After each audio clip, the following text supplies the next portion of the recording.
Good afternoon, Washington Street. Hey, today is Tuesday. It's May the 12th, 2020. Thank you for taking the time to listen to this video. I want to talk to you for just a few minutes about what I'm calling our comeback plan at Washington Street.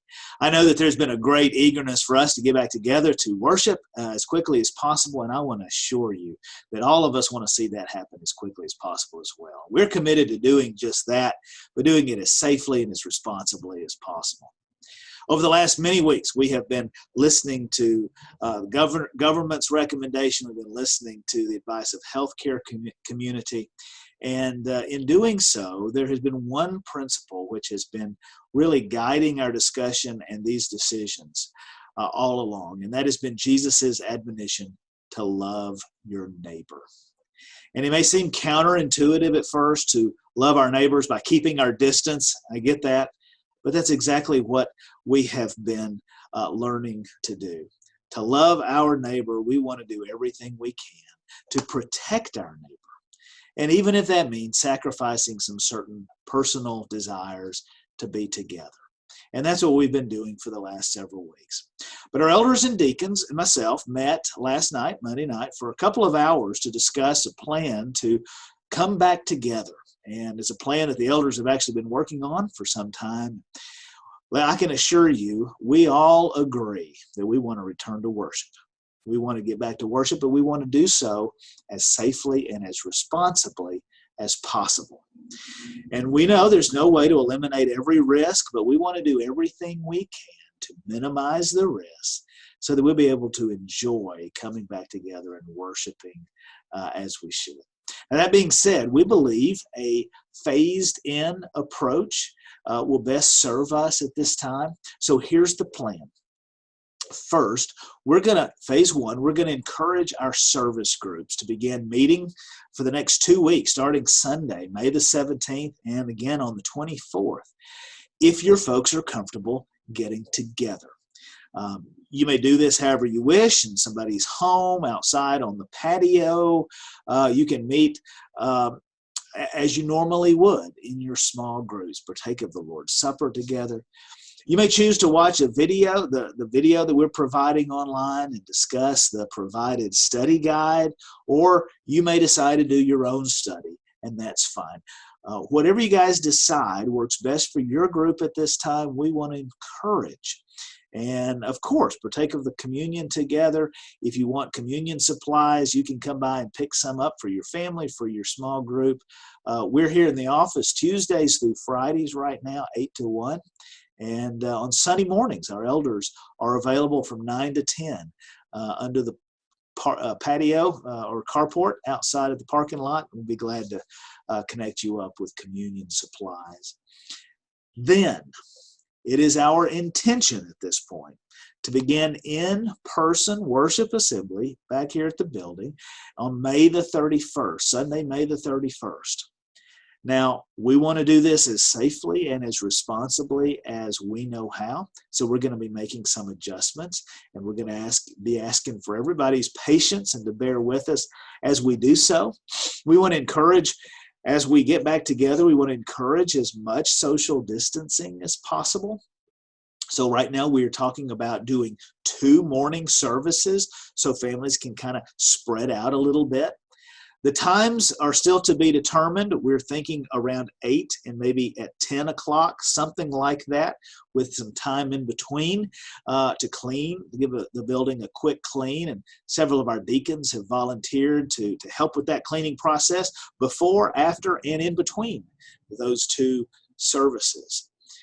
So regarding those Sunday morning services, as I said, we want to be mindful of social distancing. We may want to encourage our older members and perhaps those who consider themselves more vulnerable, perhaps, to attend the first of those morning services, 8 or 8:30. We'll announce that we'll make that decision and be announced next week. Since that'll be the time that the building will be the cleanest, the most sanitized, first thing in the morning. Be thinking about that, because you may be getting a phone call or an email asking which of those would be your family's preference, and that'll be for planning purposes only. Don't consider that a locked-in sworn statement or anything. At that time, there'll be no Bible classes, no coffee, no fellowship meals. The nursery will not be staffed, although the nursery will be cleaned and it will be open and available for moms and little ones, or dads and little ones to use. There'll be some other adjustments made along the way as well. We'll lay more of those out more specifically next week. Right now, I just want to assure you that we want to do everything we can to create a safe environment. And I'm thinking of things like having hand sanitizer available. We want to encourage the use of personal protective gear such as masks, though we won't require it. Adjustments are going to be made in the way that we handle communion so that no one is passing anything from person to person. You might pick up a communion packet on your way in and dispose of it yourself on the way out. We will be having communion. Now, we see these adjustments and this move as temporary. But this could open up some real possibilities for us. I'm very optimistic, cautiously optimistic about the future and some of the things that this could maybe enable us to do. Also, you may need to know our youth group is beginning to come back together as well. And just this week and next, they are beginning to meet in small group devotionals, high school and middle school small group devotionals. Our interns are on board this week, and another announcement on that later this week, but they're going to be working on that, and we're very excited for a good summer. So again, phase 1, service groups, May the 17th, May the 24th, and then phase 2, we look to be back here at the building on the 31st for this worship service with a little bit of a modified, adjusted schedule.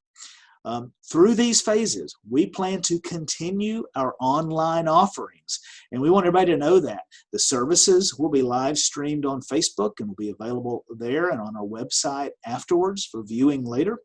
I will also consider how I might continue to provide teaching online, as I have been doing in addition to those live stream services.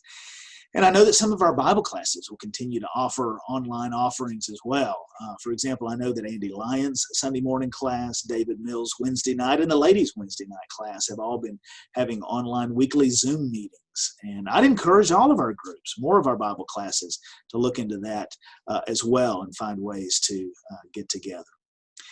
Now, when we're ready for phase 3, for that third phase, and our elders are continually monitoring the situation and making decisions week to week.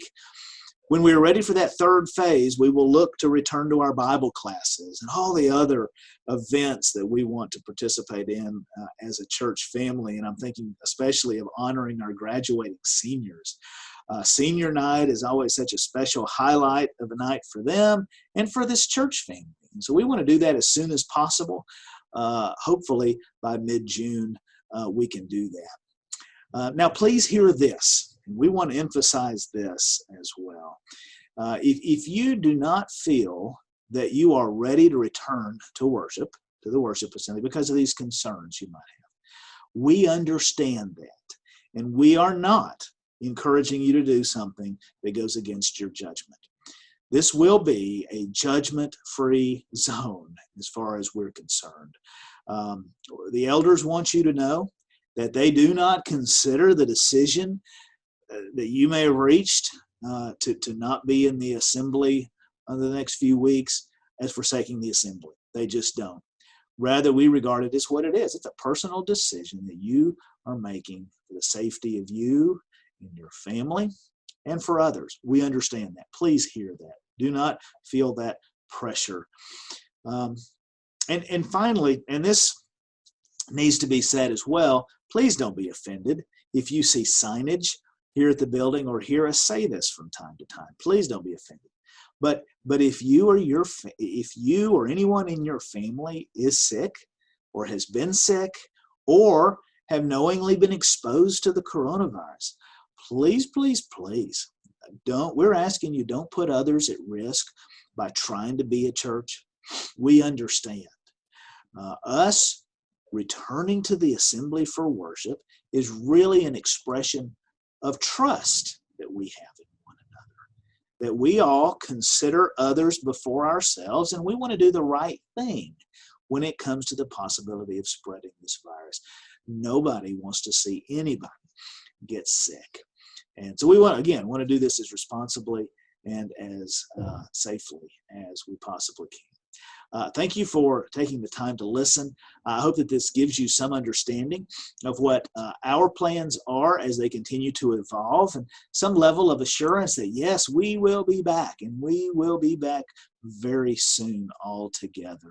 And also encourage some opportunities for you and your families and your small groups to go ahead and be getting together and make use of these online offerings and be enjoying the fellowship one with another. I hope you have a great rest of the day. We look forward to seeing you very soon.